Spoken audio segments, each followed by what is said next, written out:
Hi all, welcome back to my channel Grammar Made Easy. There is no human without mistakes and there are no mistakes that cannot be corrected.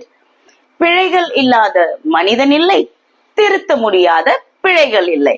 With that note, let's get into today's video. நேத்து வீடியோல அந்த பொண்ணு வளவலான்னு பேசிக்கிட்டே இருக்கு. இதை எப்படி இங்கிலீஷ்ல சொல்றதுன்னு கேட்டிருந்தேன். That girl keeps rambling all the time. That girl keeps rambling all the time. இதை இன்னொரு விதமாவும் சொல்லலாம். That girl keeps talking incessantly. That girl keeps talking incessantly. இப்போ நாளைக்கான கேள்வி.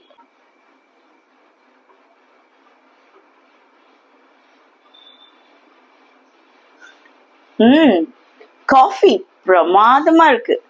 இதுக்கான ஆன்சர் உங்களுக்கு தெரிஞ்சிருந்தா காமெண்ட் செக்ஷன்ல ஆன்சர்ஸ் டிராப் பண்ணுங்க. உங்களுடைய வேல்யூபிள் ஃபீட்பேக்க காமெண்ட் செக்ஷன்ல மறக்காம போஸ்ட் பண்ணுங்க. உங்களுடைய ஃப்ரெண்ட்ஸ் அண்ட் ஃபேமிலிக்கு என்னுடைய வீடியோஸை ஷேர் பண்ணுங்க. அதுக்கு முன்னாடி என்னுடைய சேனலை சப்ஸ்கிரைப் பண்ணுங்க. தேங்க்யூ.